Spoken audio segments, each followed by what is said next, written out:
प्रिय दोस्तों, आज मैं अपने YouTube चैनल वह जो शेष है का अगला एपिसोड रिकॉर्ड कर रहा हूँ। मुझे पिछले 3 माह में जर्मनी में रहने का सौभाग्य मिला है।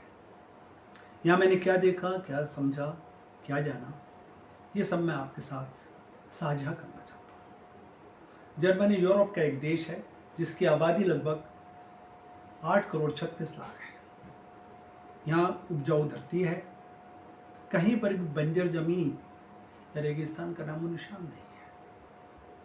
बाहर निकलने पर हर तरफ हरे भरे मैदान और घने जंगल दिखाई पड़ते हैं। बहुत ही सुंदर अनुपम प्राकृतिक दृश्य है। यहाँ ऐसा लगता है जैसे पूरा जर्मनी किसी सभ्य घर के ड्राइंग रूम जैसा है।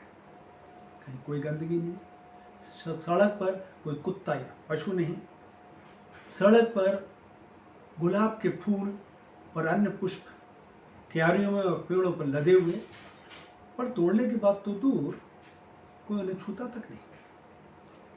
जैसे आजकल सूरजमुखी का मौसम है, सूरजमुखी की क्यारियों के आगे रेट लिखे हैं।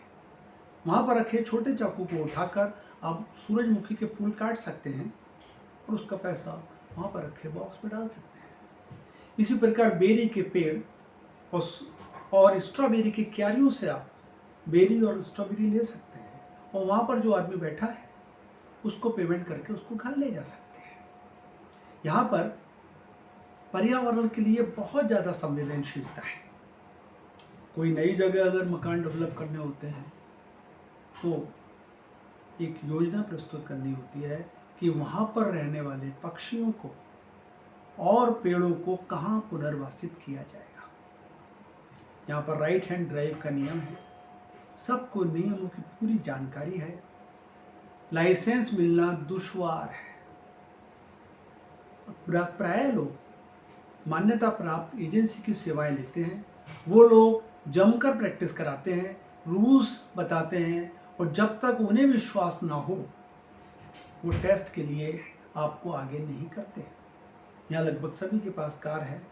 कार के टायर्स नए से लगते हैं। जाड़ों और गर्मियों के लिए अलग टायर है। बच्चों के लिए कार में सीट होना अनिवार्य है। कार चालक ध्यान से चलाते हैं कि किसी बच्चे को परेशानी ना हो। साइकिल पार करते हैं, बच्चे साइकिल से जाते हैं। ज़ेब्रा क्रॉसिंग पर हर एक कार जब ये देखती है कि वो वहाँ पर लोग क्रॉस कर रहे हैं या क्रॉस करने के लिए आ रहे हैं तो गाड़ी या तो धीमी कर देते हैं या रोक देते हैं। मेट्रो और बस सेवाएं उपलब्ध हैं हर 1 से 1.5 किलोमीटर पर स्टेशन से। मेट्रो में बच्चा गाड़ी में ले जाई जा सकती है और साइकिल भी। कोई चेकिंग नहीं, सामान की, आदमियों की कोई चेकिंग नहीं, टिकट की कोई चेकिंग नहीं। हर व्यक्ति ऑनलाइन टिकट खरीद कर सफ़र करता है या वहाँ पर स्टेशन पे जो पोर्टल होता है वहीं से खुद टिकट खरीदता है।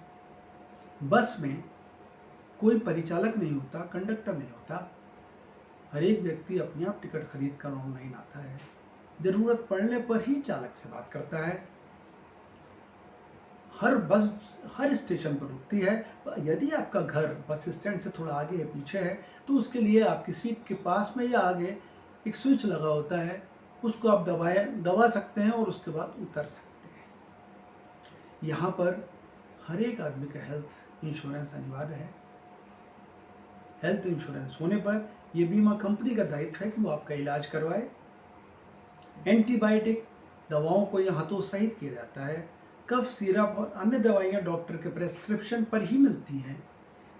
साधारण बीमारी के इलाज में कुछ समय लग सकता है, पर बीमारी अगर जानलेवा है तो तुरंत इलाज किया जाता है। कभी किसी को दिक्कत नहीं होती उसके अंदर। इसके साथ बच्चे स्कूलों के लिए बच्चे पहले किंडरगार्टन या कीटा जाते हैं। कीटा में कोई पुस्तक नहीं, कोई परीक्षा नहीं। यहाँ बच्चों को मारना पीटना या कुछ भला बुरा कहना अपराध है। अगर बच्चा स्कूल में शिकायत करे तो माता पिता को स्कूल में जाकर स्पष्टीकरण देना पड़ता है। छोटे बच्चों के लिए या स्टूडेंट्स के लिए मेट्रो बस फ्री है। पहले क्लास से यहाँ शिक्षा मुफ्त है। 6 साल के बाद बच्चा पहले क्लास में जा सकता है।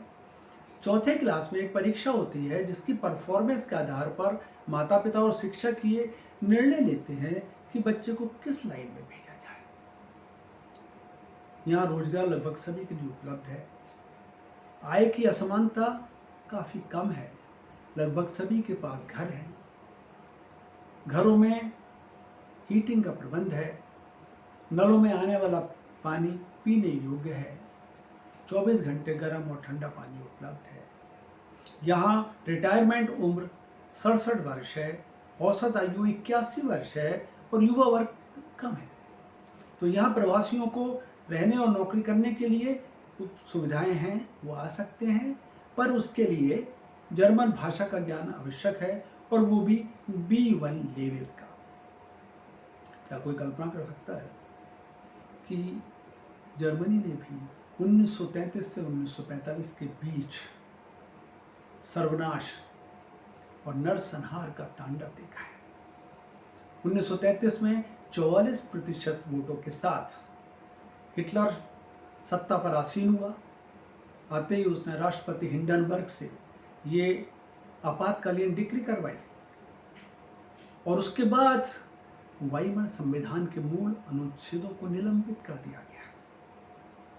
नागरिकों की व्यक्तिगत स्वतंत्रता, बोलने की आज़ादी, प्रेस की आज़ादी और एकत्र होने की आज़ादी निलंबित कर दी गई। गोपनीयता कानून समाप्त हो गए। किसी भी तरीके के पोस्टल, टेलीग्राम और टेलीग्राफ पर कोई गोपनीयता नहीं रही। किसी के भी मकान की तलाशी ली जा सकती थी और किसी का भी सामान जब्त किया जा सकता था।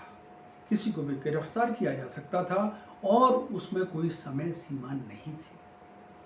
उसने एक इनेबलिंग एक्ट पास कराया मार्च 1933 में, जिसके अनुसार उसने सारी शक्तियां अपने में समाहित कर ली और प्रेसिडेंट हिंडनबर्ग या संसद की अनुमति की कोई ज़रूरत नहीं रह गई। उसने एक और एक्ट पास कराया, मैलिशियस प्रैक्टिसेस एक्ट, दुर्भावनापूर्ण आचरण अधिनियम, जिसके अनुसार सरकार की आलोचना करने को एक अपराध बना दिया गया और अगर सरकारी अधिकारियों के विरुद्ध भी अगर कोई गप मार रहा है या मखौल उड़ा रहा है, वो भी एक अपराध की श्रेणी में आ गया और उसको गिरफ्तार किया जा सकता था और यातना गृह में रखा जा सकता था। अपने 12 वर्षों के दौरान उसने 60 लाख यहूदियों और अपने राजनीतिक विरोधियों का नरसंहार किया।